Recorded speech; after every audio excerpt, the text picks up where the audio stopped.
Ladies and gentlemen, boys and girls, and children of all ages, welcome back to the Scale Model Outlaw. Thanks for checking in, guys. We're going to go ahead and start working on our pacer again. When we last left off, we filled in our back window with a whole bunch of putty. And off air, I kind of smoothed it down a little bit. I didn't sand any on this side. Smoothed it down a little bit with a toothpick. I told you in the last video it gets really runny, so about 2 hours, maybe an hour and a half later, I was able to come in with my toothpick and kind of roll it in there, and my little popsicle sticks. You know, the popsicle sticks are just, and the toothpicks, you know, just Hobby Lobby specials. You know, nothing spectacular about them, but we laid them in there with that. But in the meantime, I had been working on this side to get it a little smoother. Yeah, I know. It looks like it's got the chicken pox right now, right? So after we smoothed off our initial sanding, like on the other side, when we smoothed it off, we ended up with some potholes and some divots, and we knew that it was going to shrink, and it did. So again, I took those holes and I filled them all in, henceforth the chicken pox look that we got going on here. Maybe that'll be better on that side. But today we're going to go ahead and work on this side, which is closest to being done. Like I said, on these short videos, I try to show you where we are and then get you to where we're going without dragging it out. Now, if you're interested, I did make a long video last night of this side where we sanded it all out and put the spots in there and gave it the chicken pox. And then, of course, after we're done with this side tonight, I'll go ahead and start working on this side, and I'll make a long video of it as well. So if you're interested, you can watch it. A friend of mine told me I should do a little better at describing what it is I'm using, so I'm going to do that very thing. I have here some Tamiya 180 is what I'm going to hit the rough stuff, or the top of it with, so it's real rough paper. I'm going to get the heavies off of it with that. And then we'll step down to, I think the yellow is 400 grit. I'll have to double check that. Hang on just a second. 400, yeah, no, I'm sorry, 220. So from 180 to 220, which there won't be a whole lot of change there, but that'll get us closer. And then the green is going to, wait, what's this one? I'm trying to remember which ones I wanted to use. The green's a lot finer, that one's a lot finer. So the green is 800 grit, so that'll be next. And then these ones are going to be the 1500 grit and the 3000 grit to get it, once we get it completely smooth. Probably won't be using those because I'm pretty sure that even though after we take the chicken pox down off of this one, we're still going to have just a little bit to sand, and if we get carried away with it, we may not get it right, and we'll have to add some more to fix it. So I'm going to go ahead and get started. The 180 is this. I use a lot of Tamiya stuff. I think most of this is Tamiya or a Tamiya knockoff. This is definitely Tamiya. It's I find that it's worth the money. You can go to the store and buy regular old sandpaper, and if that's what's in your budget, that'll work, man. I just like this because of the foam on the back side, and they do have knockoff foam too. So I mean, you don't have to be Tamiya. I just happen to have gotten a deal or stumbled across it.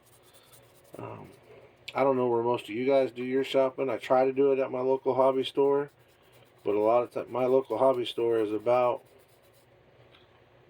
on a good day, he's about 45 minutes to an hour away from me. It's not that I live in a small town, it's just that he lives on the opposite end of town, on the busiest road in town. So good for him. He's got a lot of traffic going by. Bad for me when I got to travel over there. But if I find myself in that neck of the woods, Rob's Hobbies is the hobby store. When I find myself in that neck of the woods, I always make it a point to stop in and buy something, support local. But truth is, if you can wait, it's cheaper online. I mean, I hate to say it, but like I said, I don't mean nothing against the local small business. Hell, I am a small business, but I get it. If you can save $1, especially in today's economy with everything that's going on, you can't hardly blame somebody for saving a little bit of money.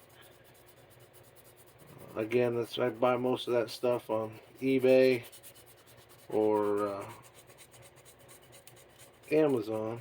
Just be careful on eBay for what they charge you to ship. You see something that's really low priced, check out the shipping. Make sure they're not trying to beat you up on that end.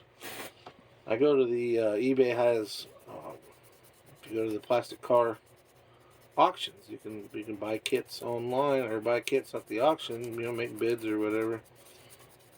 And all too often you'll see a kit that seems like it ain't going for no money. I mean, I've seen them down for, you know, $2, $3, and then you look over at shipping and they want $25 to ship it. Like, oh, that's why. They're asking too much for the shipping. I want to say I've shipped at least as far as Texas, ship model kits at least as far as Texas. And I think the most I've ever paid for shipping, now I didn't send it overnight or anything like that, just send it, you know, where you get a tracking number and all that. I think the most I ever paid was $10.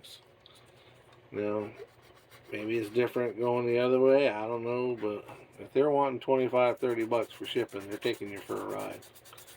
Somebody else out there will have what you're looking for, and it may look like it's more money up front, but if it's $10 and then $2 in shipping as opposed to $10 and $25 shipping, it's a little bit easier.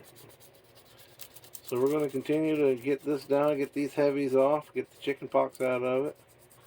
Again, using my Tamiya 180 grit foam back paper. I don't think I did my entry.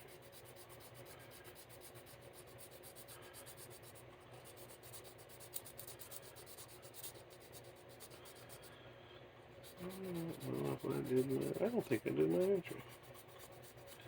Yeah, if I did, I did. If I didn't, I didn't.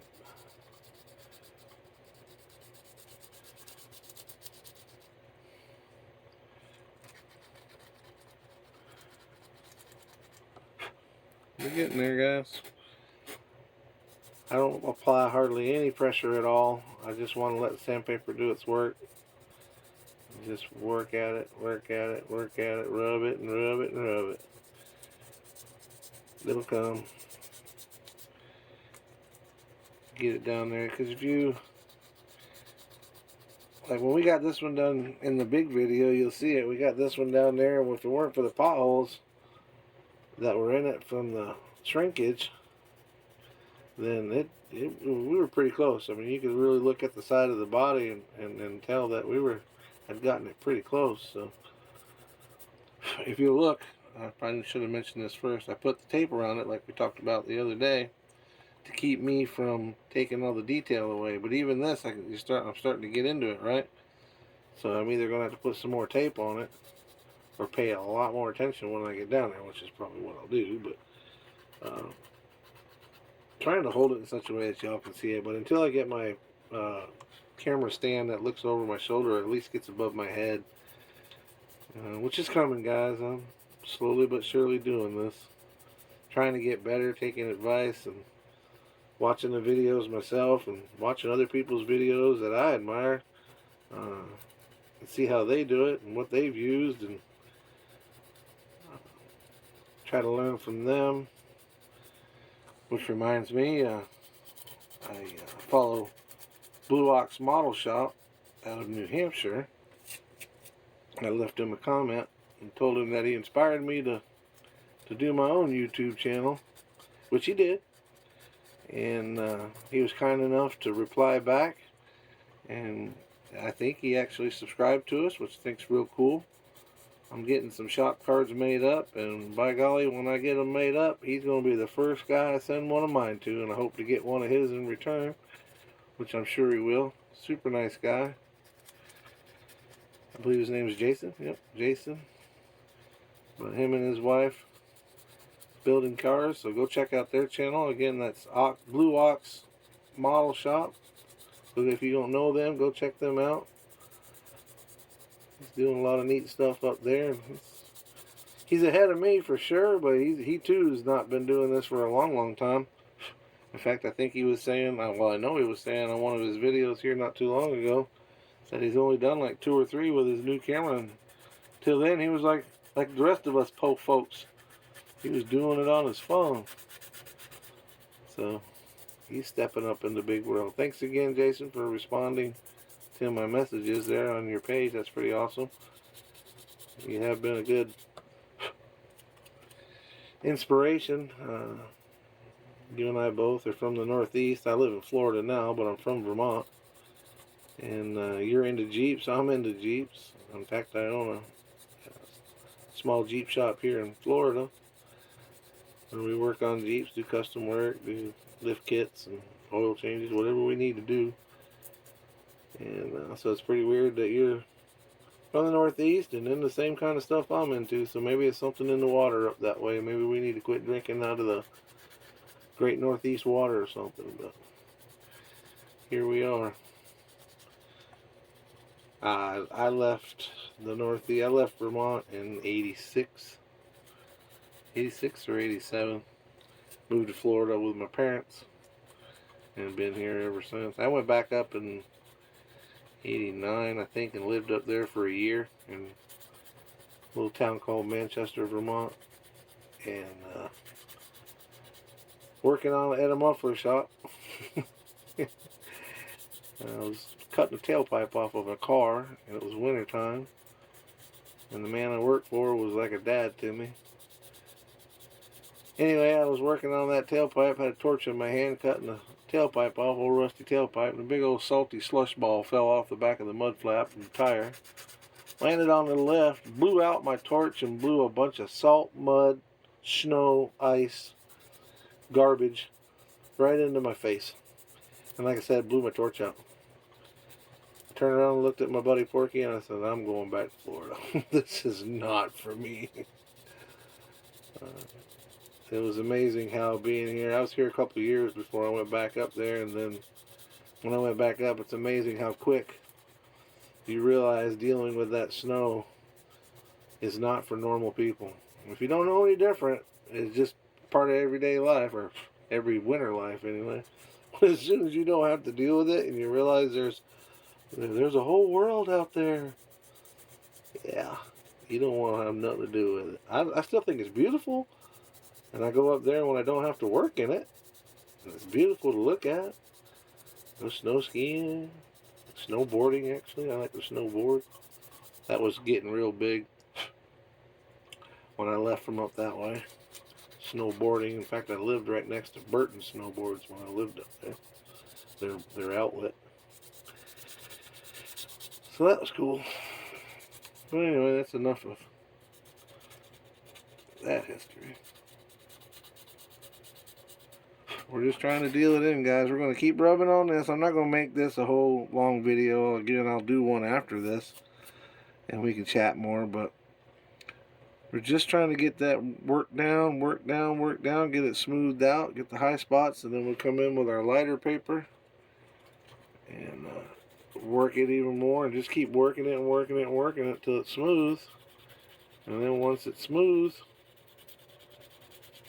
we've got some different ideas of what we're going to do, but we got to get it down there smooth, make sure that it contours the body the way it's supposed to, make sure it looks like it's supposed to, make sure it's nice and smooth and clean.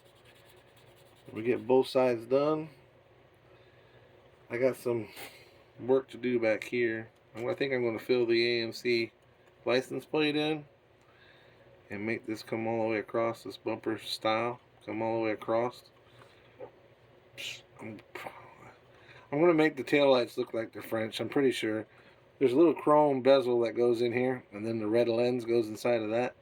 Pretty positive I'm going to go ahead and glue the bezel in, and then bring the body down to meet it. Just kind of rub these corners, smooth everything out, clean it up, and then use the tail light to put in there, but paint it all the same color, and then put the tail light in there as something to break it up. But we'll see when we get there.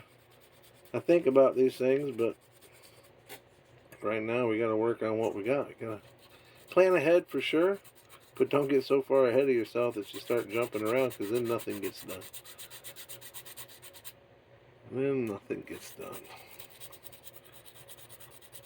Alright guys, we're just going to keep on sanding on this, keep on sanding on this. We'll use the 800, then we'll get down to the, I'm sorry, that's the 400, we'll get down to the 800, and we'll keep rubbing and rubbing and rubbing. When we think we got it smooth, we'll rub it again with the 1500 until we think we got it smooth.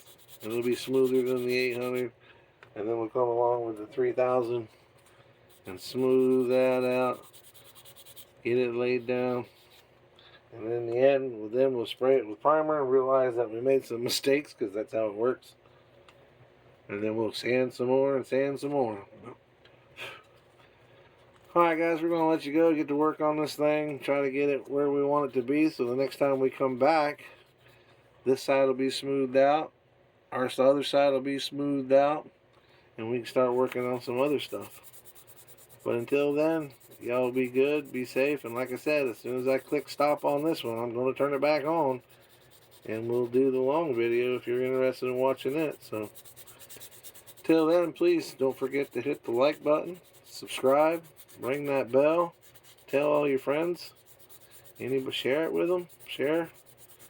If you like what you see, if you have any questions, any requests, or something you'd like to see me do different, or something you have a question about, I'm new at this, guys. I'm taking tips and advice and trying to learn. So let me know what you think. Alright, gang. Talk to you later.